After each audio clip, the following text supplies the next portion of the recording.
Bueno, vamos a dar inicio a este foro. Quiero darles a todos los que se han conectado en este momento un cálido saludo desde la Universidad Nacional de la Sede Caribe y en la isla de San Andrés, en el archipiélago de San Andrés, Providencia y Santa Catalina. Quiero contarles que esto es una iniciativa de la universidad a través del Instituto de Liderazgo Público y el Centro de Liderazgo y Gestión que nos viene acompañando para esta gran apuesta de país. Recientemente la señora rectora, la doctora Dolly Montoya, hizo el lanzamiento de esta gran iniciativa de Convergencia Colombia. Este es un ejercicio de liderazgo e inteligencia colectiva, que lo que busca es convocar a la comunidad para el liderazgo regional y nacional, que nos podamos comprometer a construir colectivamente un propósito de país y unos mínimos vitales convergentes. La idea es activar el diálogo propositivo a nivel de la región, a nivel del país, y visibilizar las voces, las distintas voces, incluso todos los estamentos de la comunidad, de la ciudadanía, y generar condiciones para aumentar el conocimiento, el bienestar colectivo de una Colombia educada, productiva, sostenible y equitativa. Este centro de liderazgo y esta iniciativa de Convergencia Colombia te ha propuesto 3 ejes temáticos. Hoy vamos a abordar uno de ellos, ya se vienen realizando otras reuniones. Los 3 ejes temáticos giran en torno a Colombia productiva y sostenible, Colombia equitativa y gestión de la paz. Entonces, en el día de hoy vamos a abordar la región Caribe, vamos a hacer una mirada de esa Colombia productiva y sostenible con una perspectiva del mar. Esa es la gran apuesta que queremos conversar hoy, que queremos dialogar con estas panelistas que hemos invitado y a las cuales les agradecemos muchísimo el haber aceptado estar con nosotros el día de hoy. Quiero entonces presentarlas, tengo el honor de presentarlas, la doctora Elizabeth Taylor Jay. Ella es bióloga y magíster en protección del medio ambiente de la Universidad de Bangor en Reino Unido. A nivel nacional y providenciana de la comunidad raizal, ha sido directora de la Corporación del Desarrollo Sostenible del Archipiélago del Coralina, ocupó por casi 9 años la dirección general, subdirectora de gestión ambiental, subdirectora de la oficina de Providencia. La doctora Elizabeth también fue la primera directora de Asuntos Costeros, Acuáticos y Marinos del Ministerio del Medio Ambiente y Desarrollo Sostenible. Y a nivel internacional también pues ha hecho una carrera diplomática como embajadora en Colombia de la República de Kenia y embajadora no residente de 10 países más del este y centro de África. Y nos han representado a varios países, incluso en el tema del Programa de Naciones Unidas de Medio Ambiente, el Programa de Hábitat de asentamientos humanos. Bueno, actualmente se desempeña como consultora internacional en asuntos ambientales de cambio climático y desarrollo sostenible y está asociada a la firma alemana CITEC. Entonces, doctora, muchas gracias por aceptar esta invitación, nos honra con su presencia aquí. También quiero presentarles a la doctora Paula Cristina Sierra Correa. Ella es bióloga, máster en Geología Informática de la Universidad de Twente en Países Bajos, hizo una especialización en sensores remotos y sistemas de información geográfica aplicados al manejo de la zona costera. Doctora en Ciencias del Mar de la Universidad del Valle y es la coordinadora de investigación e información para gestión marina y costera del Instituto de Investigaciones Marinas y Costeras del INVEMAR desde el año 2000. Es coordinadora también del Centro Regional de Entrenamiento para América Latina, donde entrenan desde la perspectiva académica con la COI y la UNESCO, OID y UNESCO. Y es miembro actualmente del comité de la segunda edición de los reportes globales de las ciencias oceánicas. Entonces, muchas gracias, doctora Paula Cristina, muchas gracias por estar aquí. Y tentamos también con la doctora María Matilde Rodríguez. Ella es abogada de profesión, poeta y narradora colombiana de corazón. Vive desde hace mucho tiempo en el archipiélago de San Andrés. Estudió leyes, tiene experiencia en derechos humanos, urbanismo y planificación en ciudades. Ha trabajado en propuestas de políticas públicas, pesqueras y marinas. Ha sido secretaria de Agricultura y Pesca del departamento, rectora del Instituto de Formación Técnica Profesional. Y bueno, tiene una producción también muy valiosa en el tema de la parte poética, como Los hijos del paisaje, Poemas para los pájaros, Juramento gitano. Quiero leerles de la doctora María Matilde un comentario que el doctor Juan Manuel Roca señala, que dice en uno de sus libros: es un bello y inquietante libro que no le encuentro antecedentes. Y dice: Los hijos del paisaje no es un libro idílico, hecho de las postales y la belleza exterior de nuestras islas. Es un testimonio lírico de honda belleza de alguien que sabe que bajo el azul de los verdes de los mares se oculta el drama de los que nunca regresaron. Entonces, actualmente ella pues tiene otros libros que esperamos publique muy pronto, pero entre las últimas actividades viene liderando la compañía Mama Roja Company. Es una asociación sin ánimo de lucro que ha organizado en las islas en los últimos años la Feria Internacional del Libro, la FILSAI, La Raya en el Ojo. Entonces, busca descubrir el paisaje para hablar con el fin desde el otro lado del mar. Por fin, para hablar del otro lado del mar.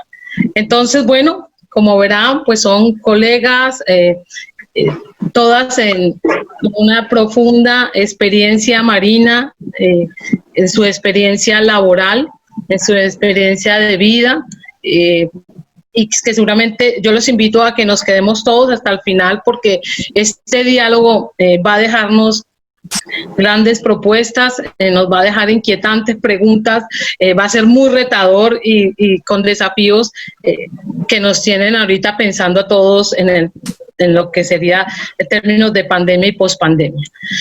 La metodología es muy sencilla. Vamos a hacerles unas preguntas a cada una de nuestras panelistas y posteriormente vamos a escuchar vamos a leer algunas de las preguntas que ustedes nos envíen a través de los chats. Estamos comunicados por diferentes medios. Entonces, bueno, yo quiero presentarme. Soy Adriana Santos, soy profesora de la Universidad Nacional de Colombia, la sede Caribe, y estoy a cargo de la dirección de la sede y estaré moderando este panel. Entonces, sin más preámbulo, quiero darle la palabra a la doctora Elizabeth Taylor para preguntarle qué iniciativas, procesos o dinámicas se han realizado que nos permitan ahondar en la producción sostenible desde la perspectiva del mar. Muchas gracias, Adriana. Realmente yo creo que este es un tema que va a dar mucho para la discusión en los próximos años, sobre todo, digamos, frente a algunos retos que seguramente más adelante vamos a abordar en este panel, pero digamos, para ir un poquito concretamente a los temas de producción sostenible, la tendencia y lo que hemos observado es que los proyectos de producción sostenible están muy asociados a áreas marinas protegidas. ¿Y por qué digo esto? Porque precisamente, digamos, el concepto del manejo sostenible de las áreas marinas ha motivado, digamos, a una serie de sectores, especialmente los pescadores, que han empezado a trabajar de la mano con instituciones para poder determinar unas mejores formas y unas mejores prácticas para el consumo y lógicamente la producción sostenible de los recursos. Y en el Caribe, pues eso casi que se tiene que volver una determinante, porque sabemos que es un mar, a pesar de su gran belleza y su biodiversidad, la biomasa no es la misma que tenemos en el Pacífico, y por lo tanto pues tenemos que volvernos mucho más audaces también en el manejo de estos recursos. Pero hay unos ejemplos en la región que sería interesante ver. Algunos están basados en el manejo dentro de los ambientes naturales de estos recursos. Otros han tenido, digamos, algunos aspectos de transformación sostenible. Por ejemplo, en Belice vemos que están trabajando el tema de camarones ya con un concepto ético y con un concepto de sostenibilidad, unos conceptos incluso en Costa Rica hay unos ejemplos también en los cuales la misma GIZ ha estado apoyando para poder generar digamos, unas mejores opciones al tener estos proyectos productivos cerca de ecosistemas en áreas que fueron tal vez en algún momento ecosistemas estratégicos, como el tema de los manglares. En Costa Rica, por ejemplo, tenemos el ejemplo de la protección que se le ha dado a la pesca sostenible de grandes pelágicos, que nos parece es un modelo interesante, y esto surgió de un trabajo que venía desarrollando el programa de Naciones Unidas para el Desarrollo, donde precisamente los mismos pescadores abordaron al programa para buscar unos mejores mecanismos para la protección de estos grandes pelágicos, que también es una discusión que se tiene que dar sobre esa jurisdicción más allá, digamos, en alta mar, más allá de la jurisdicción de los países. ¿Qué vamos a hacer con esos recursos comunes?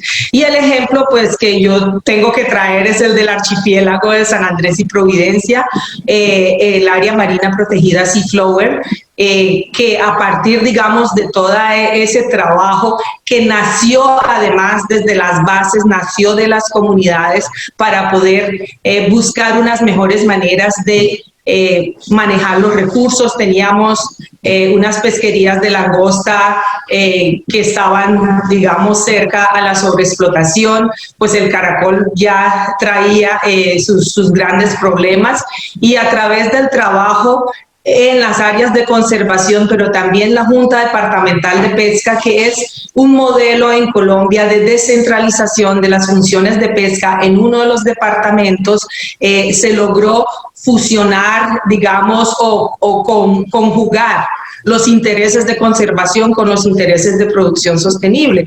Hoy en día es uno de los recursos, por ejemplo, en Colombia, que tiene los mejores análisis de stock, o sea, de su abundancia, y con base, digamos, en esos estudios que se adelantan juiciosamente, se determina también los niveles de extracción que son sometidos a unas cuotas, y tiene unos periodos también de veda donde el recurso no puede ser pescado, y con base en eso entonces se ha podido ver unas mejoras en la pesquería. Y no olvidar que el tema de la pesca ilegal siempre hay que incorporarlo dentro de los análisis que se hace, porque el recurso es uno solo, por lo tanto no solo lo que, digamos, lo que se explota legalmente, sino que ilegalmente, y la idea es que esa pesca ilegal, con el concurso, digamos, de todas las autoridades, pueda llegar, digamos, a unos niveles mínimos. Pero el trabajo que ha hecho Coralina, la gobernación a través de la Junta Departamental de Pesca, todos sus miembros, que son, digamos, con un enfoque holístico, donde la sociedad civil está presente, pero también están las instituciones y están los organismos económicos. Entonces, Adriana, pues, y el buceo en Bonaire, o sea, podíamos mencionar toda una serie de ejemplos de sostenibilidad, digamos, en la producción, pero por unas áreas temáticas. No tenemos, digamos, un ejemplo absolutamente global y que podríamos aislar, pero la idea es que precisamente aumentemos la escala de estas iniciativas, que dejen de ser piloto y que abarquen grandes territorios marinos. Gracias. Muchas gracias, Elizabeth. Muy interesante digamos, entre las iniciativas que se han promovido en el Gran Caribe, en la región caribeña general, como en Belice, como tú mencionas, Costa Rica, las áreas marinas serían sin duda, han sido, digamos, lo que ha promovido estas actividades productivas, pesca, turismo, acuicultura, maricultura, y bueno, muy, muy interesante, y tener presente lo que citabas respecto a que el Caribe no es un mar rico en producción biológica, ¿cierto?, comparado con el Pacífico, que tiene una alta productividad. El Caribe tiene una alta diversidad, y eso ahí nos empieza a perfilar, digamos, hacia dónde podríamos mirar la productividad. Entonces, quisiera preguntarle a la doctora Paula Sierra, digamos un poco en el contexto internacional que tú te vienes moviendo desde Naciones Unidas, en lo que también has participado, que las metas del desarrollo sostenible, el Foro Mundial, los recientes documentos de la misión de sabios en Colombia. Bueno, entonces, ¿qué de esos planteamientos, digamos, nos permiten ahondar la producción sostenible desde la perspectiva del mar? Bueno, muy buenos días para todos. Muchas gracias a la Universidad Nacional y al centro. Esta es una oportunidad muy linda para compartir. Este es un panel 100% femenino. Y gracias a todos los que están detrás de las cámaras escuchándonos. Este tiempo de aislamiento preventivo obligatorio nos ha abierto la posibilidad de conectarnos con el mundo. Respecto a lo que me preguntas, entonces, yo empezaría por decir que desde la Conferencia de los Océanos de Naciones Unidas en el año 2017 se ha venido dando como un auge muy importante alrededor de los océanos. O sea, no quiere decir que antes no lo hubiera, sino que siempre hemos estado como un poco más en la visión terrestre. ¿Y por qué? Porque somos seres terrestres y esta especie del Homo sapiens aprendió a vivir con su entorno tangible, lo que puede ver, lo que puede tocar, lo que puede tener a la mano, y entonces esos océanos siempre nos han parecido infinitos, inmesurables y que pueden recibir todos los impactos. Entonces creo que haberle dado esa relevancia a partir del 2017 ha sido muy importante. Ese conjunto de más de 190 países trabajando en torno a definir una década de ciencia de los océanos, y digamos que esa es la sombrilla que yo pondría en este momento como principal. Las Naciones Unidas y estos países y estados insulares que hacen parte de ellas se pusieron de acuerdo en que del 2021 al 2030 tendríamos la década de ciencia de los océanos. Nos hemos dado cuenta que hacen falta muchos elementos para realmente aprovechar y hacer un manejo sostenible y una productividad como debería ser para beneficiar a esta especie, la especie humana, sin ir en detrimento de la base natural y de las especies que allí están. Entonces, digamos que partimos de ese eje. Seguramente algunos de nuestros oyentes han escuchado que el planeta es más del 70% agua, y efectivamente es así. Ese es un planeta que no debería llamarse el planeta Tierra, sino el planeta Océano. Y dentro de ese esquema, entonces, hay 6 elementos sombrilla que se han destacado. Por un lado, es un océano limpio, donde se identifiquen, cuantifiquen y reduzcan las fuentes de contaminación y se eliminen contaminantes del océano. Y hoy vemos lo que tiene que ver con plásticos, que es lo que nos han puesto más visible, pero hay una serie de elementos, y que seguramente lo vamos a ver más adelante, de impactos que estamos viendo en este momento de pandemia y que van a significar un reto importante.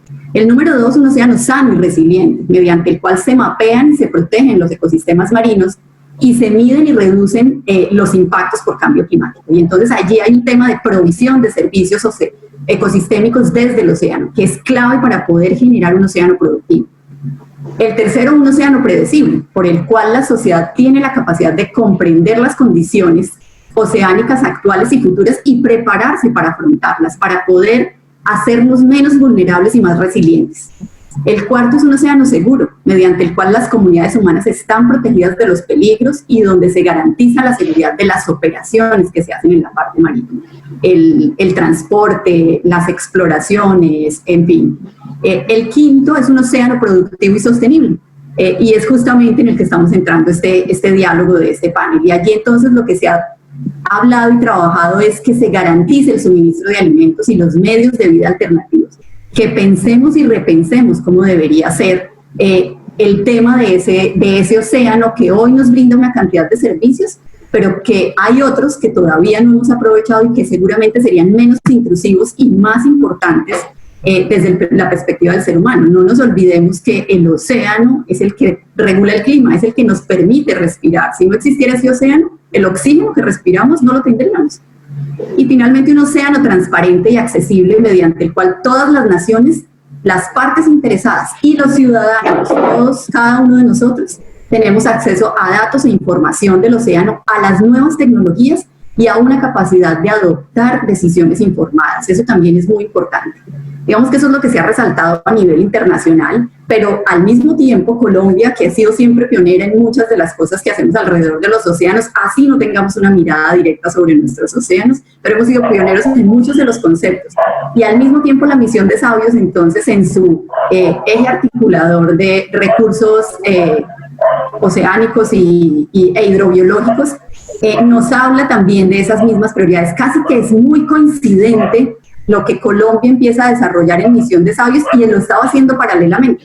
Pero digamos que dentro de Misión de Sabios es muy importante resaltar que hay que fortalecer una institucionalidad en el sistema de ciencia, tecnología e innovación que esté ligada a la industria. O sea, es muy importante esas alianzas público-privadas para que nos permitan hacer un aprovechamiento sostenible de nuestros océanos. Un tema de incrementar la financiación. Tenemos que lograr aumentar la productividad de la economía, la sostenibilidad y el progreso social. O sea, esto tiene que ser todo en beneficio de los seres humanos que estamos habitando este planeta, mejorando los productos, los servicios y echando mano de la creatividad. O sea, esa de innovación no la hemos puesto en práctica. A Colombia le hace falta trabajar muy de la mano con la industria para ir en la vía en que realmente necesitamos. Y como lo decía Adriana en su introducción, pues otro de los ejes de Misión de Sabios es, por supuesto, la educación. Tenemos que educarnos y educarnos alrededor de 5 temas que deberían estar desde los colegios: en la bioeconomía y la economía creativa, en los temas de agua y cambio climático, en los temas de nuevos modelos productivos sostenibles y competitivos, en el conocimiento con equidad y en educar realmente con calidad. Y digamos que dentro de estos puntos, la Misión de Sabios centra buena parte en los centros e institutos de investigación para darle al país esa posibilidad de avanzar, esos centros que tiene la Universidad Nacional, que tienen muchas de nuestras universidades regionales, que tenemos como el INVEMAR, como el Instituto de Investigaciones Marinas, que desde nuestra área pues hemos venido también aportando nuestro granito de arena, tanto en ese nivel internacional, haciendo parte de digamos, de las delegaciones de Colombia, pero también acá con todos los temas de Misión de Sabios, donde lideramos el eje para la región Caribe. Y allí fue muy interesante ver cómo acogieron el llamado tanto la empresa privada como la pública, y donde todavía, digamos, nos falta fortalecer algunos ejes, pero es muy, muy interesante el esquema que nos está dando el Plan Nacional de Desarrollo. El Plan Nacional de Desarrollo, por primera vez en Colombia, tiene región océanos, que sea lo que queríamos, que es poco, que es mucho, pero tiene la región océanos visibilizado, y la región Caribe está ahí, con unas cosas súper pioneras, el tema de carbono azul, el tema de captura de carbono en nuestros ecosistemas, que nos ayudan realmente a tener unos ingresos económicos, no solamente para las áreas marinas protegidas, sino en realidad para nuestras costas, para las comunidades que viven en esas costas, y realmente que se revierta esa ganancia que podríamos tener desde los mercados voluntarios de carbono en un esquema que le sirva al país. Y ahí el Plan Nacional de Desarrollo nos está poniendo el reto de 5 proyectos en esta vía dentro de nuestro quehacer. Así que tenemos 2 años prácticamente para sacarlo adelante.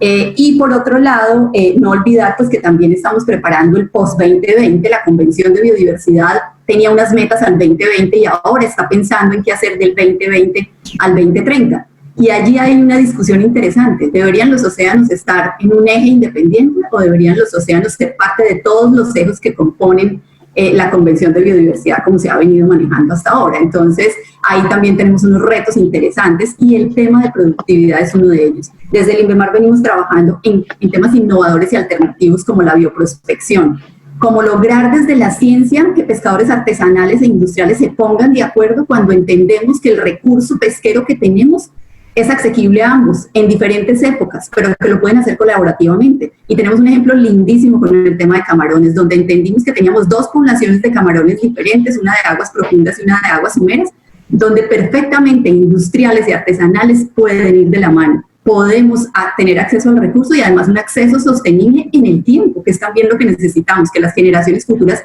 se puedan beneficiar de este proceso. Yo creería que eso es, digamos, como lo que tendría para decir, y dejaría sobre la mesa que Colombia está empezando a tener una madurez sobre el tema de los océanos y sobre el uso de estos océanos. Llevamos más de 30 años hablando de los océanos en muchos de nuestros casos, y por fin está empezando como a oírse allá a lo lejos esta voz de los océanos son importantes. Y nosotros, el ser humano, somos el eje transformador. Entonces tenemos que garantizar que esta especie pueda seguir sobreviviendo haciendo un uso sostenible de esa productividad que tenemos en los océanos. Gracias, Adriana. Bueno, gracias. Vemos que es también bastante amplio lo que propone la comunidad internacional desde las diferentes iniciativas intergubernamentales.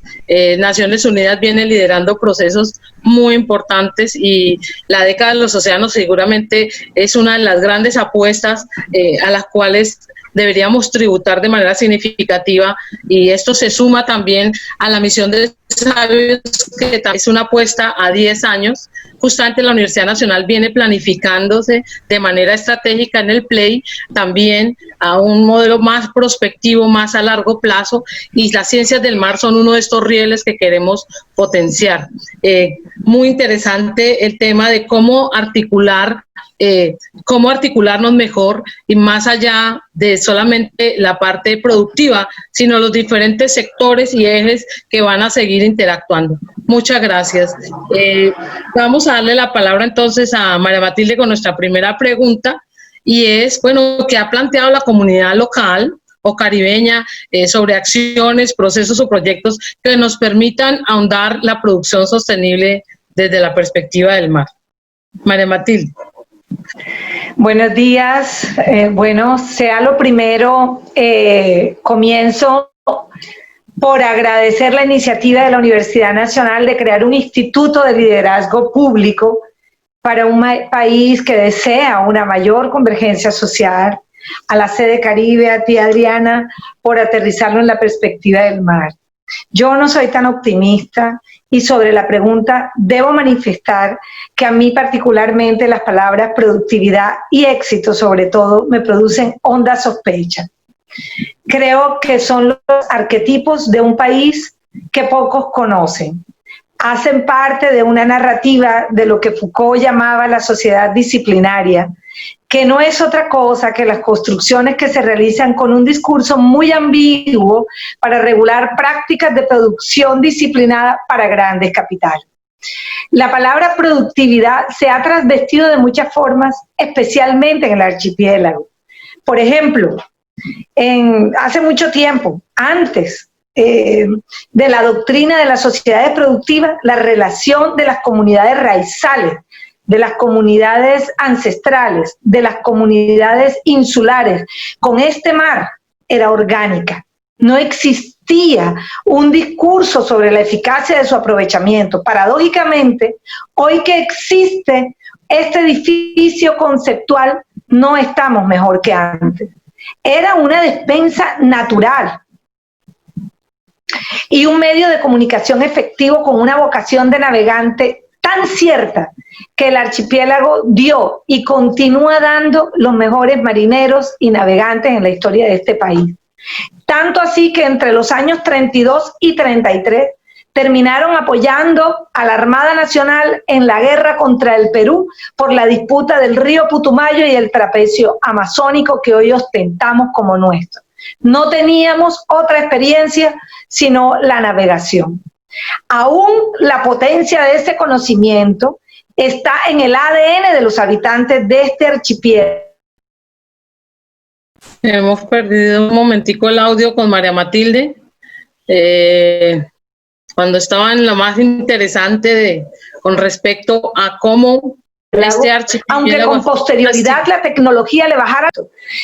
Vamos a esperar que María Matilde pueda volver, ya se está conectando nuevamente. María Matilde, se fue un momentico el audio. No método productivo y es un recurso limitado. Aún hoy, a portas de una política local de pesca, existe el debate frente a la pesca artesanal como argumentos contrarios, sin haber resuelto aún los temas vernáculos de la navegación, la pesca industrial, la tecnología con fines de eficiencia en el territorio marítimo. Pasamos a la bonanza del turismo masivo de sol y playa, que pese a tener una declaratoria de la UNESCO en el 2002 que nos convirtió en la Reserva Mundial de Biosfera Seaflower, no hemos podido superar.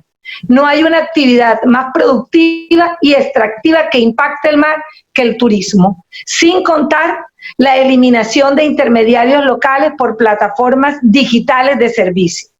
Este es un ejemplo para mí puntual que nos muestra que las palabras productividad y sustentabilidad son antípodas en la mayoría de los casos. Para mí, el único negocio productivo que veo es la conservación sin ambages.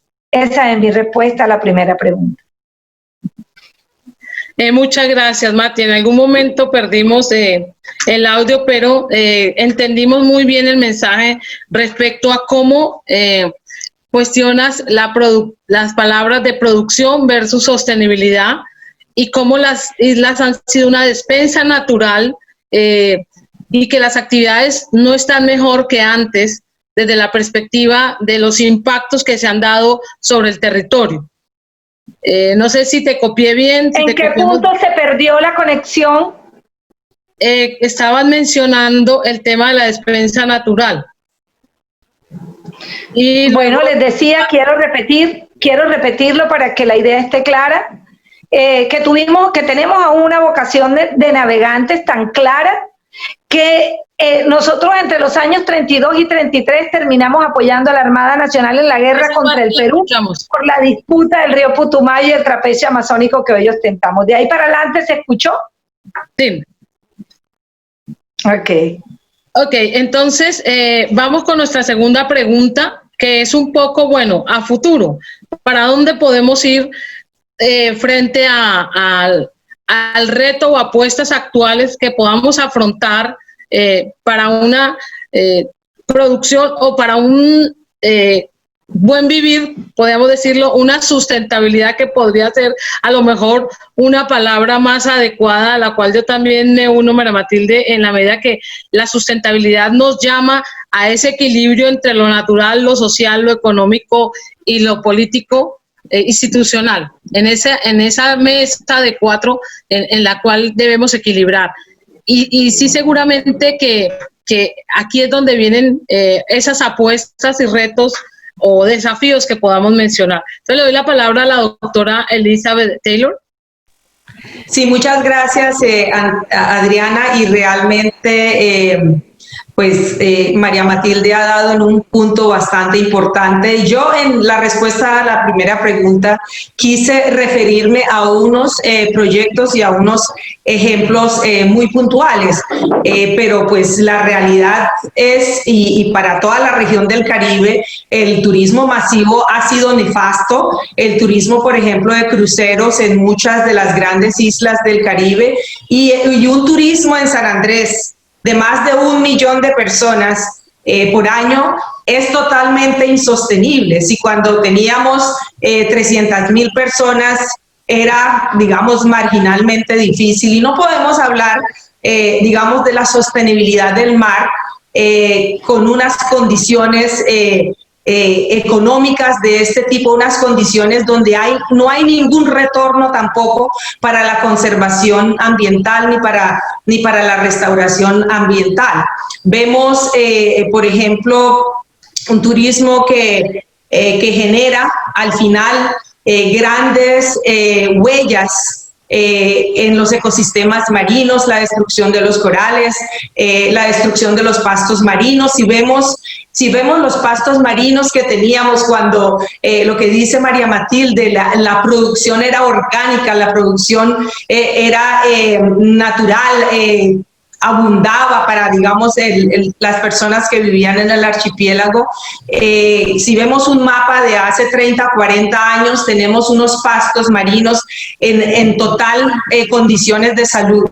Desde el ingreso, digamos, de los motores fuera de borda, volvemos a ver unas fotografías aéreas de los pastos marinos, y hay una cantidad de huellas dentro de los pastos marinos, y hoy en día el sector del turismo se pregunta ¿por qué las playas se están erosionando?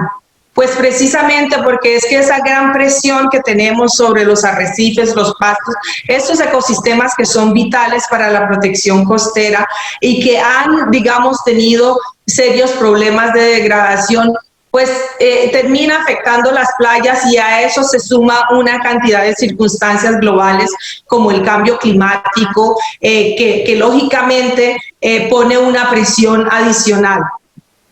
El tema de la contaminación también, y pues es un tema en el cual realmente se ha venido trabajando mucho, pero no es posible, digamos, manejar en una isla de 27 kilómetros cuadrados la cantidad de residuos sólidos que produce 1 millón de turistas al año, más los más de 100.000 habitantes que habitan en el territorio insular.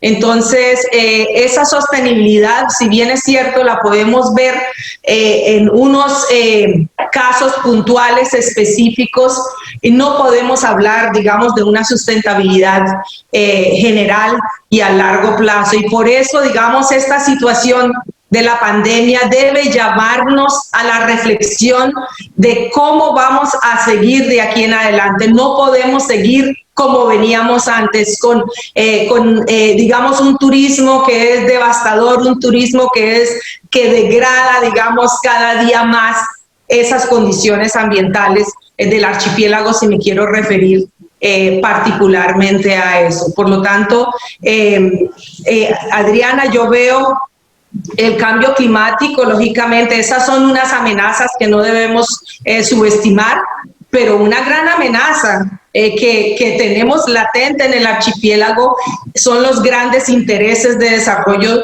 económicos incompatibles con las condiciones ambientales y vocación en un contexto cultural. Si queremos referirnos a la comunidad raizal, los residentes que llevan muchos años en el archipiélago, y las determinantes sociales, y a eso se suma, digamos, otras situaciones que han afectado de sobremanera la sostenibilidad del archipiélago, incluyendo el narcotráfico. Entonces, de verdad, hay unos... digamos, hay unos ejemplos importantes, el aumento, digamos, de la biodiversidad y la abundancia de los tiburones, las iniciativas de restauración de corales masiva que se desarrolla, que además va en línea y se anticipa un poquito a algunas de las decisiones que se están tomando a nivel mundial, como la tomada por las Naciones Unidas de declarar a partir del próximo año la década de la restauración de los ecosistemas, y también, digamos, el papel que Naciones Unidas quiere jugar de declarar esta también la década de la acción sobre los objetivos de desarrollo sostenible, porque no podemos tener un ambiente sano con mucha gente viviendo en la pobreza, con mucha inequidad, con una brecha inmensa entre los que tienen más y los que tienen menos. Por lo tanto, fortalecer la capacidad también de las comunidades costeras me parece una de las principales estrategias, y dirigir unas mejores políticas unas mejores políticas económicas para las zonas costeras y marinas es necesario. Gracias, Adriana. Muchas gracias, Elizabeth. Sí, es bastante retador lo que nos plantea de la problemática que existe en el Gran Caribe y en el Caribe continental e insular, de los impactos que se han dado a diversos niveles, contaminación y lo que se viene de cambio, que ya estamos con cambio climático, y este modelo de desarrollo que ha priorizado el Caribe por su condición propia de región tropical que oferta eso, pero que en ese desarrollo no ha sido, digamos, un balance positivo ni para la naturaleza ni para la sociedad, para una parte de la sociedad muy importante en los diferentes. Entonces, un llamado a ese modelo y a fortalecer. Me parece muy importante lo que mencionas de las capacidades de las comunidades locales, eso es fundamental, y el tema de políticas.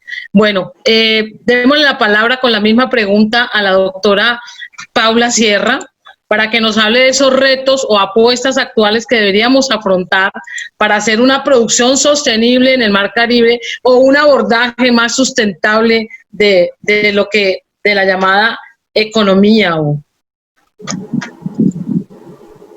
Gracias, Adriana, y gracias a Elizabeth y a María Matilde por lo que han ido comentando. Es realmente un esquema muy interesante de lo que se plantea, romper esas creencias tradicionales que tenemos alrededor de la productividad o la sostenibilidad. Y yo creo que lo que tenemos que trabajar bastante es el tema de ser menos extractivistas y más generadores de valor. Yo creo que uno de los problemas que hemos tenido es que somos una especie extractivista totalmente, o sea, en lo terrestre y en los océanos. Y yo creo que hay otras formas de hacer usos de nuestros océanos. No se nos puede olvidar que nosotros somos y dependemos 100% de esos océanos, y no me cansaré de repetirlo, o sea, respiramos gracias al océano. Entonces, en la medida en que nosotros, esta especie, siga generando la cantidad de CO2 que genera con el transporte marítimo, con las actividades de exploración y explotación en los océanos, con las actividades del día a día en nuestras propias casas, donde no hacemos ni siquiera un uso sostenible del agua, en la medida en que sigamos haciendo esto, nosotros vamos a ser desplazados. Simplemente, como lo he dicho en algunas otras conferencias, hace 2.500 millones de años las cianobacterias generaron el oxígeno que hoy respiramos, y está ese océano gracias a eso. Hoy, el Homo sapiens, nosotros estamos dedicados a generar el suficiente CO2 para llevarnos a donde no queremos ir. Entonces, el momento es este, o sea, el momento de hacer un cambio y una transformación es esta, y no puede seguir siendo un modelo extractivista. ¿Y qué proponemos? Y creo yo que nos tiene que dejar esta pandemia. O sea, la pandemia nos está dejando estas reflexiones, nos está poniendo a pensar, nos dio un pare y un alto en el camino para que realmente hagamos un pensamiento sobre lo que estamos haciendo y actuando y para dónde vamos a ir. Y yo creo que aquí tenemos que tomar decisiones basadas en la ciencia. Y hay cosas en la ciencia que ya se dan que nosotros como Colombia y el Caribe no aprovechan.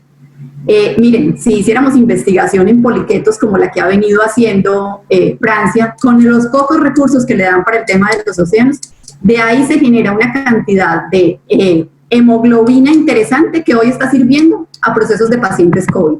Para mí, el tema tiene que ir hacia allá, aprender y estudiar de esos organismos que tenemos en el fondo marino y producir vía biotecnología y bioinformática lo que necesitamos para esta especie. No seguir sacando lo que tenemos allí, aprender de lo que tenemos allí. Esos poliquetos hoy le están generando una cantidad de hemoglobina que empezó siendo para trasplantes de órganos, empezó siendo para llevar un órgano de un sitio a otro. Hoy están haciendo tratamiento para pacientes con esa hemoglobina. ¿Y eso cuántos de ustedes lo habían escuchado o dónde lo hemos escuchado? El tema océano sigue siendo muy alejado de nosotros, y eso sí que generaría ingresos.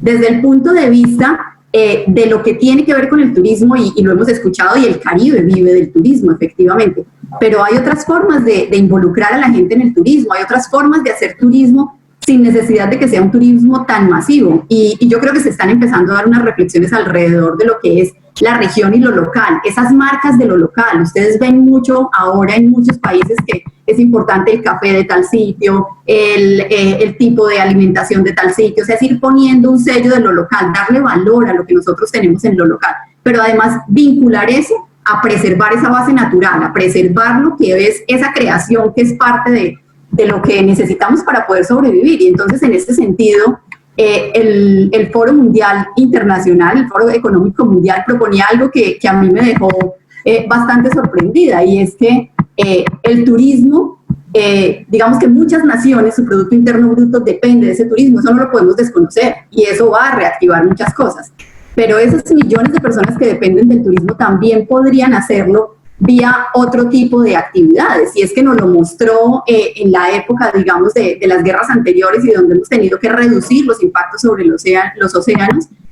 las habilidades para generar otras cosas. Entonces, ¿por qué no vincular turismo a temas de restauración de corales, como mencionaba Elizabeth, o de restauración de pastos marinos? Hoy, con los estudios que estamos haciendo de pastos marinos en el Caribe, tanto para San Andrés y Providencia como para La Guajira, que es donde están en nuestras, digamos, concentraciones de pastos marinos, nos hemos dado cuenta que son fuentes importantes de captura de carbono. ¿Por qué no dedicarnos a hacer con el turismo procesos de restauración que al final sirvan para que esos ecosistemas sean más y mejores en el tiempo? ¿Por qué los procesos de transformación del turismo no se vuelcan a la gastronomía local, no se vuelcan a hacer los recorridos locales sin necesidad de tener que hacer procesos de gran envergadura y de grandes cruceros llegando al Caribe, ¿cierto? Esos cruceros son importantes, pero canalicémoslos y miremoslos en términos de cómo deberíamos en lo local atraer ese turismo y realmente a temas donde la gente se quiera bajar del crucero. Es que hoy pasa que el crucero se localiza en una isla y la gente ni siquiera se quiere bajar del crucero. Entonces, ¿qué nos están dejando? La basura en cada una de las islas, en Centroamérica, en todos los lugares. Entonces, lo que necesitamos es hacer que eso se vuelva atractivo. Ahora, yo creo que el mundo digital va a potenciarse aún más. Entonces, tenemos que hacer que nuestras islas y nuestras zonas locales en el Caribe se vuelvan competitivas desde lo digital. O sea, no podemos obviar eso. Las plataformas van a seguir haciendo así, van a ser globalizadas. Todo el que quiera montar una plataforma lo va a hacer, y si tiene auge y si tiene anuencia en lo local lo va a conseguir. Entonces, tenemos es que prepararnos para eso. Yo creo que hay que tener también un pensamiento, en ese pensamiento post-pandemia, hay que quitarnos todo lo que la forma como sabemos hacer las cosas. O sea, esa idea de innovación tiene que ser real, tiene que ser enfocada a realmente a que esos 2.5 millones de dólares al año, que es lo que se ha estimado que sale de nuestros océanos, se convierta realmente en una potencialidad para las comunidades locales y para la empresa local. O sea, hablando, porque es que no vamos a sobrevivir solo de comunidades y de organización o institucionalidad que no está, digamos, acorde con lo que ocurre a nivel mundial. Entonces tenemos que ponernos en las dos vías, privilegiando lo nuestro, lo local. O sea, yo creo que hay que trabajarle a esto, y ahí pues el reto es menos extractivistas, más generadores de valor y más basados en ciencia. Gracias, Paula. Me inquieta mucho lo que menciona respecto al CO2, que durante millones de años las bacterias nos prepararon a los humanos el ambiente, y ahora nosotros le estamos preparando para dejarle a las bacterias este planeta así primitivo, así como nos lo prepararon.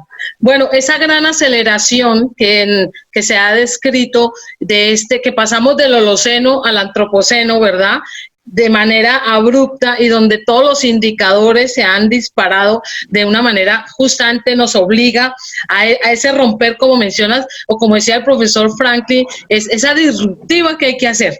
Cambio de paradigma, es que no podemos seguir con ese modelo tradicional de paradigma. Estamos de acuerdo de pasar de extractivistas a generador de valor. Me parece muy importante que pensemos en ese valor también del conocimiento, que debe ser la base de las decisiones, y no seguir, haciendo ensayos y errores que no llevan a buen término a la comunidad ni a los recursos. Entonces, bueno, yo le doy entonces la palabra a la doctora María Matilde para que nos hable pues de los retos desde su perspectiva y apuestas actuales que deberíamos afrontar para un modelo más sustentable. Les decía que la pandemia nos puso frente a lo esencial y que tenemos varios retos. El primero es cambiar las narrativas. Creo en lo que dice el filósofo Jules Verne. Debemos abandonar la retórica y el culto del emprendimiento productivo y el rendimiento que genera capitales que no democratizan sus ganancias o utilidad. Miremos el caso San Andrés. Es evidente que quienes han usufructuado y rentabilizado el territorio marítimo, el maritorio o el mar, no han devuelto un peso a las comunidades. Ejemplo de esto, ¿qué son? Las multinacionales que hacen transportes de hidrocarburos por el archipiélago, las empresas turísticas que explotan los frentes de playa como si se tratara de un espacio privado, las flotas pesqueras que ni siquiera cumplen con el porcentaje de descarga de proteína para consumo local asignada en la Ley 47 del 93, es tan fuerte que aquí se termina comiendo pollo, salchicha, pescado basa o pescado chileno. Si logramos filtrar el agua de este discurso, ¿qué nos queda? Nos queda la solidaridad como economía de guerra o de pandemia, que es utópico, pero es posible. Sin embargo, yo tengo más preguntas que respuestas. ¿Qué cosa lograría disolver las disputas sobre el control del maritorio, del mar, que sostienen actores institucionales, actores legítimos y actores que están por fuera del marco de la ley? No nos olvidemos que el territorio archipelágico de San Andrés, Providencia y Santa Catalina ha sido también un territorio de guerra no reconocido por el Estado colombiano. Hoy hay pescadores industriales contra pescadores artesanales, viajeros contra piratas, turistas contra conservacionistas, paisas contra urabeños y rastrojos, peleando por las rutas de droga y el control de armas. Entonces mi pregunta es, ¿cómo le quitamos municiones a estos conflictos que van dejando víctimas por todas partes? Interpretar la productividad como ganancia social le abriría la puerta a una mezcla de usos diversos, como todos los que ha nombrado las personas que me antecedieron, la doctora Elizabeth y nuestra compañera. No, esto tendría mayor eventualidad, utilidad en un equilibrio justo en la economía local.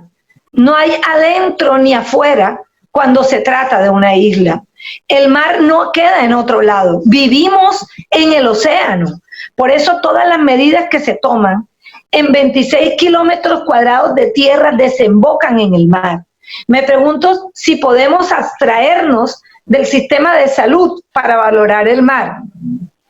Me pregunto si la educación no está tan ligada que nos cualifica para ejercer oficios dentro del territorio marítimo y nos da alcance.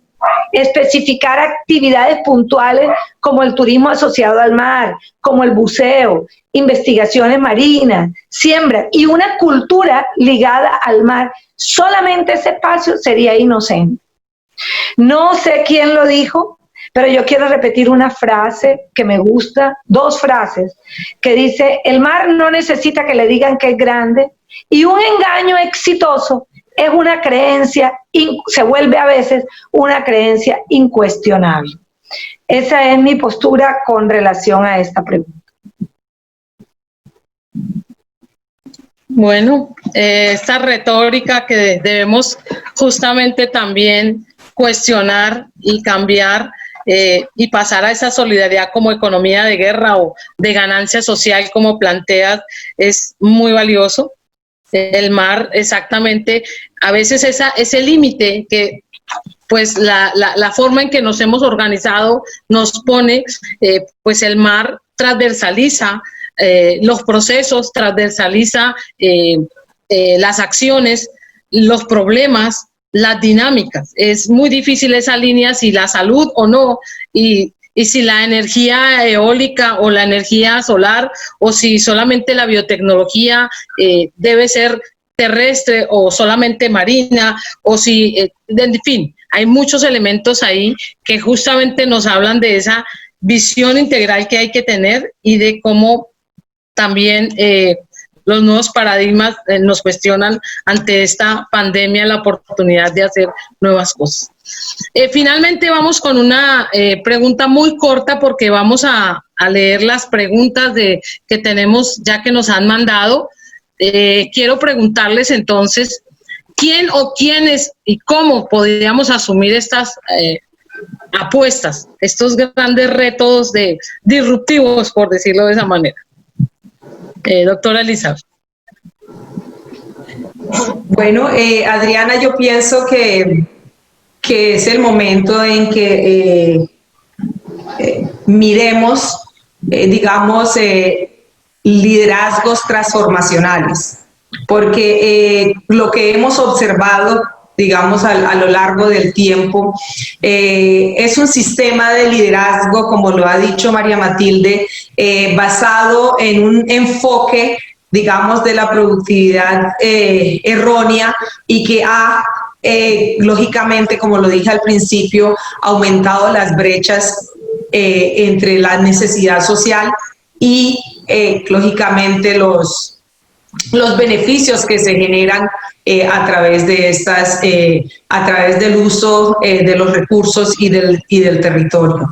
Necesitamos entonces un liderazgo de la juventud, un liderazgo de una juventud que tiene, digamos, otro nivel de conciencia en el archipiélago, una juventud que se ha venido capacitando. Necesitamos un liderazgo más certero de la malla institucional para que digamos, los aspectos de desarrollo social y de preservación de la cultura sean un elemento importante dentro de la gestión de las políticas públicas, y necesitamos además que las políticas globales entiendan las dinámicas locales y entiendan las determinantes locales, de tal suerte que se pueda generar unas políticas que realmente respondan a estas necesidades y a estos desafíos. Y unos liderazgos también, digamos, en gestión de política, que reconoce la vulnerabilidad de los ecosistemas, que reconoce además las amenazas y que además pueda generar políticas para bajar los niveles de contaminación que hoy afectan los océanos. El 80% de las aguas residuales que van a los océanos no tienen ningún tipo de tratamiento. Y lo peor de todo es que la cantidad, digamos, Paula hablaba de cómo vamos a usar los recursos marinos también para generar productos en la medicina, y eso es viable al trabajar en mayor profundidad en temas de ciencia y tecnología. Pero hoy en día tampoco ninguna planta de tratamiento tiene la capacidad para filtrar la cantidad de antibióticos que están yendo al mar. Y eso sí, también es un reto importante que tenemos que mirar, y tenemos que avanzar más en ciencia y tecnología, porque vamos a tener también una mayor contaminación y resistencia a antibióticos, digamos, cuando pensamos también en el contexto marino. Y un liderazgo también, y lo voy a decir, basado en la sabiduría de las mujeres. Yo creo que es el momento también de que las mujeres empiecen a jugar un rol mucho más protagónico dentro de los temas de transformación, de cambios benéficos para la sociedad. Y en el caso de la reserva Seaflower, que está cumpliendo 20 años, es necesario reorientar totalmente la visión, porque el gran sueño de hace 20 años no se ha cumplido, y hay que tomar un giro frente a las tendencias deleterias de degradación ambiental del archipiélago. Muchas gracias. Muchas gracias, Elizabeth. Paula, te escuchamos. Bueno, gracias. Sí, yo creo que pues lo primero que yo diría es que tenemos que convertirnos todos los seres humanos en líderes, y tenemos que convertir a la educación que hacemos desde los niños en eso. Yo recuerdo que yo me formé en un colegio cuyo lema era ser líderes capaces de incidir sobre su medio. Y creo que eso es fundamental, o sea, necesitamos que desde la base todos estemos formados como líderes, porque en la medida en que estamos formados como líderes somos capaces de exigir liderazgo también. Creo que adicionalmente ese liderazgo tiene que ser un liderazgo que sea integrador, o sea, debe ser un liderazgo de forma, pasar del liderazgo tradicional de toma de decisiones que son centralizadas o locales per se, o sea, que nos quedamos en un sitio o en otro, o de toma de decisiones que se hacen solo hasta cuando tenemos información fidedigna y entonces nos quedamos en la parálisis del análisis, a pasar a un liderazgo integrador, que haga que ese modelo incluya lo horizontal y lo vertical. Y cuando hablo de lo horizontal es toda la institucionalidad par, y cuando hablo de lo vertical es toda la institucionalidad desde lo nacional hasta lo local. Yo creo que ese liderazgo tiene además que mostrar unos líderes que son seguros, confiados, que son optimistas, pero que a la vez son realistas y que pueden contener, acompañar, escuchar y hacer parte integral de la sociedad, o sea, de ese conjunto de personas que siguen al líder. Entonces, lo primero es un liderazgo de nosotros mismos, lo segundo es instruir a nuestras generaciones desde la base en ser líderes. ¿Y eso para qué? Para finalmente desembocar en un liderazgo institucional. Para mí, yo creo que el reto en este momento que tenemos para el Caribe, para Colombia, para cada una de nuestras ciudades costeras, para el mundo, es un liderazgo institucional. Y un liderazgo institucional donde la ciencia, que no sea la ciencia per se, ahí también hay que tener en cuenta el conocimiento tradicional y ancestral y el conocimiento científico, la empresa privada y las instituciones públicas y privadas hagan una alianza estratégica. Eso que hemos escuchado de alianzas público-privadas realmente se haga realidad. Pero además es que cuando hablamos de institucionalidad, y hoy hay una escuela muy fuerte alrededor de esto, es esa institucionalidad comunitaria, que no necesita tener un título de institución que se llama X o Y, sino que realmente es la institucionalidad de lo que se hace en el día a día en cada uno de los sitios. Entonces yo diría que es un liderazgo personal, un liderazgo desde la base, pero el mejor y lo que necesitamos hoy para hacer esto realidad es un liderazgo institucional, desde la ciencia, la institución público-privada, y el conocimiento basado no solamente en el conocimiento científico, sino en el conocimiento ancestral y tradicional. Y como decía Elizabeth, ahí juegan un papel relevante las mujeres, los niños, las comunidades ancestrales. Yo creo que esa institucionalidad debe involucrar todo eso. Por eso digo un liderazgo integrador. Para mí esa es la clave, un liderazgo integrador y de corazón que seamos formados como líderes para poder exigir liderazgo. Muchas gracias. Bueno, María Matilde, entonces, ¿quién o quiénes? Me gusta mucho lo que ha dicho la doctora Elizabeth Taylor y la doctora Paula Sierra, que habló de algo muy interesante, que fue el fortalecimiento de las capacidades locales y la generación de valores. Creo que en las capacidades locales, en las comunidades locales, debe estar ese liderazgo. Creo también que hay que hacer un proceso de formación porque no se puede desconocer los actores políticos dentro de esos procesos. No creo que deba haber un solo liderazgo o una gestión única del mar. Son varias las formas. Eso que dijo la doctora Elizabeth de las mujeres me encantó.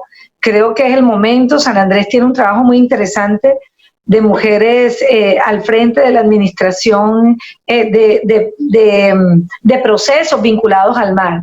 Le tengo miedo a un liderazgo único porque es una idea peligrosa, porque ya hemos visto que frente a esa postura el Estado nos coloca un gerente. Entonces es la multiplicidad de liderazgo lo que requerimos en este momento, basado en el fortalecimiento de las comunidades locales. Bueno, muchas gracias. Voy a dar paso a un par de preguntas. Acordémonos que estamos por diferentes canales. Estamos por Zoom, por YouTube, por el canal, por la plataforma de Face y tenemos varias preguntas. Los invitamos también a que en la síntesis que se va a hacer de estos 15 foros el 17 de septiembre, Convergencia, seguramente ahí vamos a mencionar algunas de estas para dar respuesta.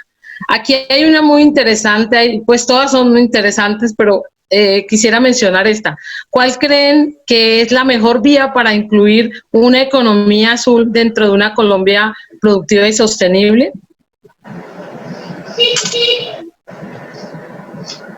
¿Quién se anima? No sé si, Paula, ¿te animas con...? Pues yo puedo empezar y seguramente Paula también puede adicionar a eso. Digamos, yo pienso que una de las principales vías es un mayor reconocimiento, digamos, de los bienes y servicios ambientales que proveen ecosistemas, especialmente ecosistemas de pastos marinos y ecosistemas de manglares. Hoy en día los esquemas de pago por servicios ambientales están más orientados al tema terrestre y por lo tanto ahí hay digamos, hay un camino grande que tenemos que andar para poder hacer ese reconocimiento y buscar formas realmente de generar recursos a partir de la conservación de estos ecosistemas y donde participe también el sector privado. Bien lo ha dicho María Matilde, el turismo se beneficia de las playas, pero no hay una contribución en este momento para poder conservar estas playas y proteger estos ecosistemas valiosos, y tampoco hay una contribución para mejora de la calidad de vida de las poblaciones donde se benefician de esos recursos. Entonces, ese es un paso importante y lógicamente los certificados de carbono también es un aspecto que hay que estudiar más. Ya hay unas iniciativas en el Indo-Pacífico y incluso en Belice y en Costa Rica ya están desarrollando unas iniciativas, digamos, muy importantes sobre el tema de carbono azul y pues en Colombia también, lógicamente, como Paula ya lo ha dicho, se emprenden unas iniciativas y dentro del proyecto en el que estoy trabajando precisamente se está viendo esos mecanismos financieros para la protección y conservación de la biodiversidad en las áreas marinas protegidas, en la Alta Guajira y en el Chocó.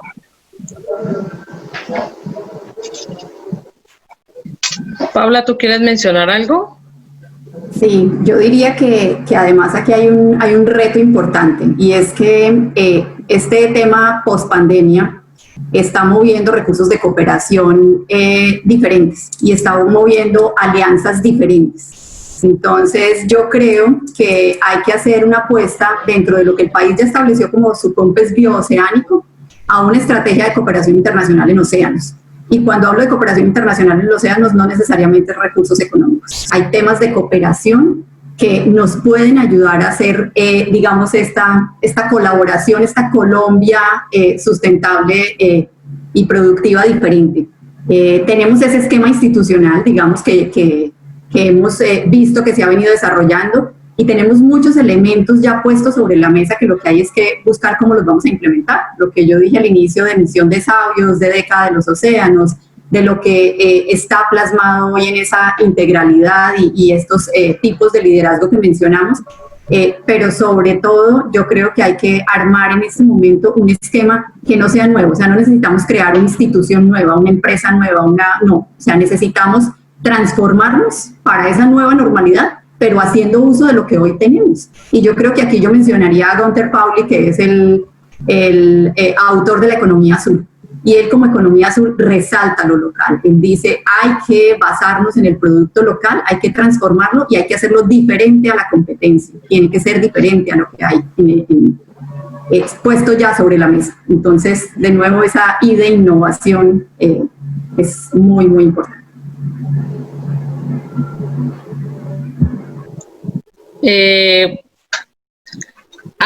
Doy paso a otra pregunta, ¿les parece? O María Matilde, ¿quieres mencionar alguna cosa al respecto? Está bien, no. Bueno, demos paso a la otra pregunta. ¿Cómo podemos dar valor al turista, que es la principal fuente de ingresos para territorios insulares, y su impacto en ellos. Con el tema de por favor. ¿Cómo podemos dar valor al turista, que es la principal fuente de ingresos para los territorios insulares, y su impacto en ellos? Yo creería que tenemos que cambiar invertir pues esa polaridad de que el valor no está en los turistas, sino está en la comunidad que los recibe, y que esta capacidad portante de una estética, de un paisaje, de belleza, tiene un valor intrínseco en la medida en que se conserve, que era lo que decía la doctora Elizabeth, y es que no hay retorno por la conservación, no hay un retorno justo. Entonces, que se hagan políticas públicas justas de retorno por conservación de paisaje y por conservación de naturaleza. ¿Quieren comentar alguna cosa? Sí, a mí me gustaría decir ahí algo, y es que yo creo que tenemos, viendo en perspectiva al nuevo tipo de turismo que deberíamos apuntarle, y que las generaciones que vienen detrás de nosotros son generaciones digitales, de redes sociales, de este trabajo global, y que lo que buscan no es tener cosas, sino tener experiencias. Nosotros necesitamos darle valor desde el punto de vista de dónde están las mejores experiencias para ese turista, ese que es el que viene detrás de nosotros, que son los que están viajando por el mundo entero, tengan o no tengan recursos, lo hacen.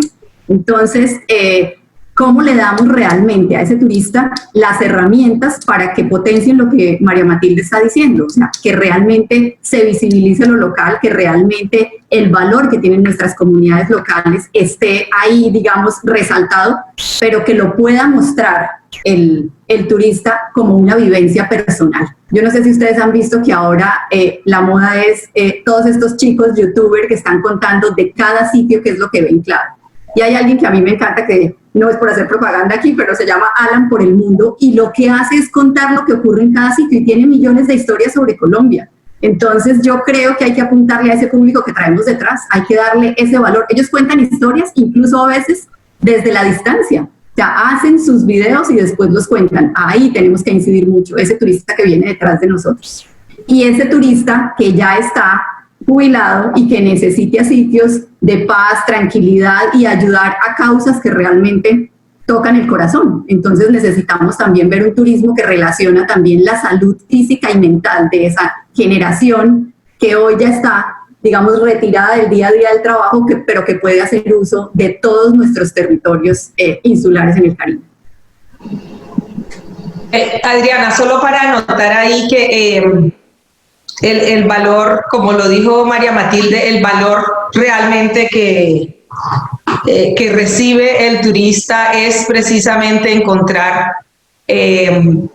un producto turístico o un ambiente turístico en las mejores condiciones, ¿sí? Y eso no lo vamos a lograr, por ejemplo, en el caso de territorios insulares, con turismo masivo. Eso se logra con un turismo, digamos, que no es la cantidad, sino menos personas, pero que puedan tener una mayor capacidad de disfrute en el tiempo que permanecen en ese lugar. Entonces, el valor está totalmente asociado a las condiciones que se pueden ir creando para, digamos, no generar una experiencia de estrés, sino una experiencia agradable, que es lo que busca el turismo. Y tampoco generar un estrés al lugar donde vas, de donde tienes que aprender, además, a comportarte como se comportan ahí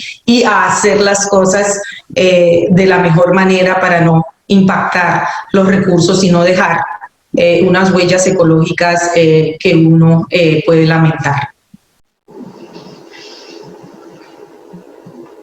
Gracias. Y la última pregunta que vamos a hacer debe ser: ¿cómo convertir las islas en un gran centro de investigación a partir de las potencialidades ambientales oceánicas que tenemos? Qué pregunta tan bonita. Para el que quiera que la haya hecho, ese es un laboratorio, o sea, es excelente, o sea, el archipiélago es el mejor laboratorio que podemos tener, lo tiene todo, o sea, lo tiene todo. Yo creo que lo que hay que hacer es avanzar conjuntamente, o sea, hacer realmente una integración de saberes y de institucionalidad en ese territorio, donde los que están allí en el territorio, los que están en el día a día, hagan uso de herramientas que no están en el día a día, que están por fuera. Y ahí ponemos al servicio al INVEMAR. O sea, nosotros hemos hecho muchas cosas en el archipiélago, no tenemos nuestra sede en el archipiélago, pero hay muchos programas de investigación como los que les he contado en pastos marinos, en todo lo que tiene que ver con vulnerabilidad de adaptación a cambio climático, porque allí pusimos las estaciones meteoceanográficas. Tenemos todo lo que está relacionado también con ese valor en corales. El archipiélago fue el ejemplo perfecto dentro del subsistema de áreas marinas protegidas en todo su esquema de manejo como reserva de biosfera, tanto en lo positivo como en lo negativo, y es que eso es la ciencia. La ciencia también ve las cosas que no funcionan para transformarlas en cosas mejores. O también podemos, un resultado es no tener resultados, entonces también ahí nos damos cuenta de muchos de los procesos que podrían hacerse digamos, de forma diferente. El liderazgo de la Universidad Nacional con su sede allá, o sea, yo creo que eso es fundamental, o sea, formar gente local, pero además atraer a gente de otros lugares de las mismas islas que permitan ese intercambio de saberes a otras personas que no solamente estén educadas, digamos, desde la academia, sino también esas comunidades locales, como esos intercambios de pescadores que hemos hecho en la zona insular, como el intercambio de saberes que se han hecho alrededor del manejo del manglar.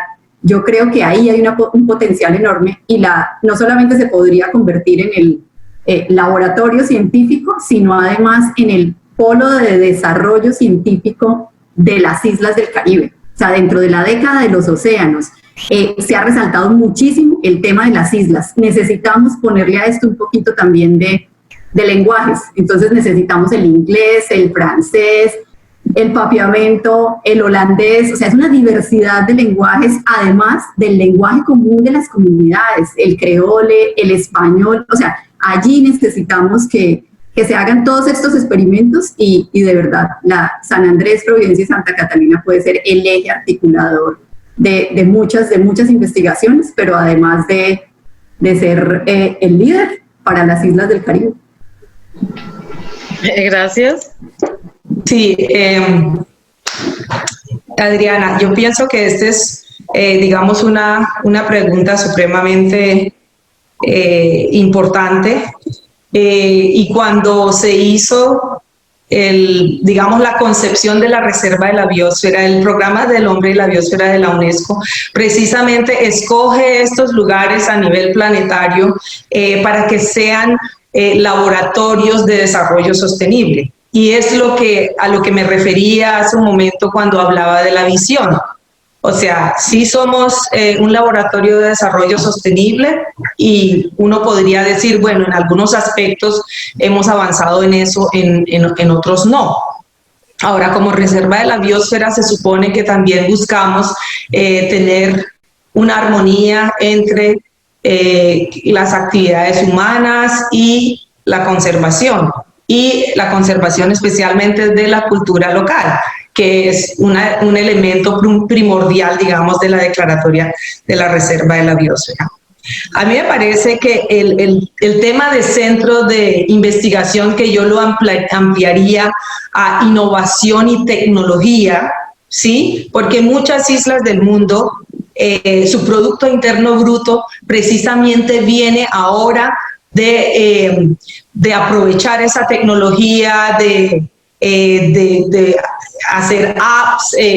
Algunos países ni siquiera ahora tienen esa cantidad de turismo, sino que tienen mayores recursos por desarrollos tecnológicos que están haciendo, ¿sí? Entonces, yo combinaría eso y me perdonan, pero el turismo masivo pienso que no es la opción e insisto en eso. Me parece que un turismo sí con una gran diversidad, un turismo de salud, porque es que muchas personas buscan precisamente las áreas costeras para recuperarse de traumas, de problemas de depresión, etcétera, pero también de problemas de salud como el cáncer u otros, ¿sí? Entonces, a mí me parece un tema de turismo de salud, pero necesitamos una malla institucional de salud que pueda responder, digamos, a esa oferta si llegamos a tenerla. El turismo ecológico, que debe estar basado no solo, digamos, en las áreas protegidas que tenemos a nivel terrestre y costero, sino en la gran diversidad, digamos, de recursos a nivel marino, y que hasta ahora la mayor parte de ese turismo de buceo se desarrolla alrededor de las 2 o 3 islas principales. Tenemos todo un gran potencial en el resto de los otros atolones del archipiélago que no se han aprovechado. El turismo de investigación, lógicamente, el turismo educativo, que sé que la Universidad Nacional, digamos, ha tratado, y algunas otras instituciones han tratado de alguna manera de generar esto de educativo y de investigación, que se asocia también a lo que Paula decía sobre el tema de investigaciones marinas. Lo otro es volver a producir alimento, ¿sí? Porque es que, como decía María Matilde, todo, absolutamente todo, casi todo lo que consumimos, con unas pequeñas excepciones de algunas personas que todavía tienen sus pequeñas fincas, pero absolutamente todo viene de afuera. Y es reconocido que nuestras islas eran despensa incluso para algunas áreas en Centroamérica y la costa caribeña colombiana. Y entonces me parece que esto, digamos, es importante, y me parece que un aspecto también importante para poder pensar en ese laboratorio es volver a traer esas mentes brillantes que han surgido de las islas. Hoy en día tenemos una cantidad de jóvenes, y ustedes no lo van a creer, una cantidad de jóvenes que se han formado en unas carreras tecnológicas que, digamos, muchas empresas a nivel mundial hoy en día están aprovechando esos conocimientos. Hay que recuperar ese talento para poder realmente generar unas mayores oportunidades también para la juventud y ingresos que provengan de un aspecto diferente al turismo neto, sino que la idea es que tengamos una economía diversificada para que realmente podamos pensar en la sostenibilidad y pensar que realmente somos un laboratorio de desarrollo sostenible. Gracias. Gracias. María Matilde, brevemente, sí, ya vamos cerrando.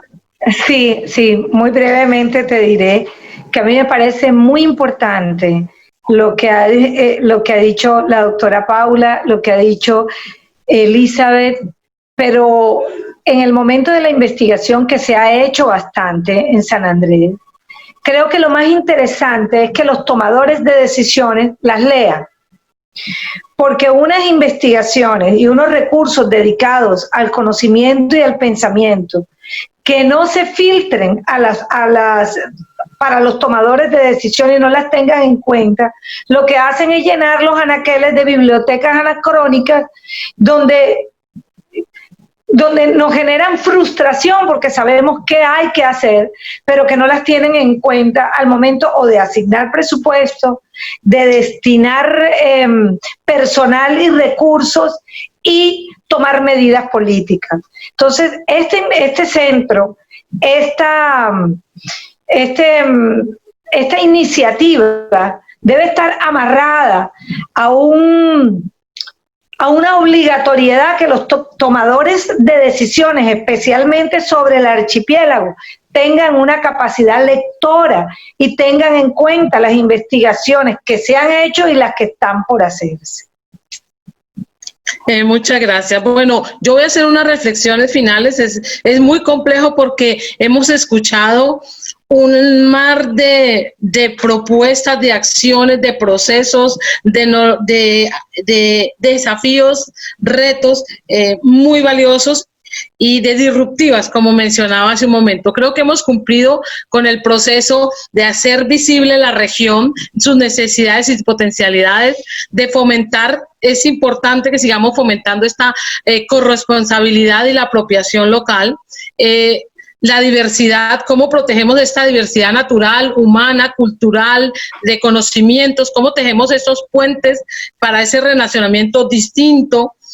Me parece que es muy importante el tema de ser incluyentes, innovadores, focalizados. El liderazgo incluye. El liderazgo no es aquel, digamos, no es el cargo.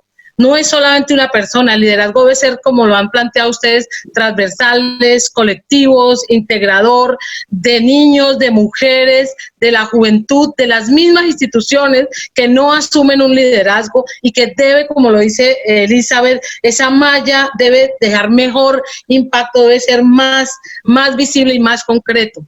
Ese liderazgo que escucha, ese liderazgo que actúa bajo la incertidumbre, bajo los conflictos, y en este momento ante la pandemia tenemos un mar de propuestas y de la posibilidad de reinventarnos y pensar de una manera distinta. No podemos seguir con los mismos errores del pasado porque cada vez estamos agotando estos espacios vitales. Mire, en Colombia las ciencias del mar son una minoría.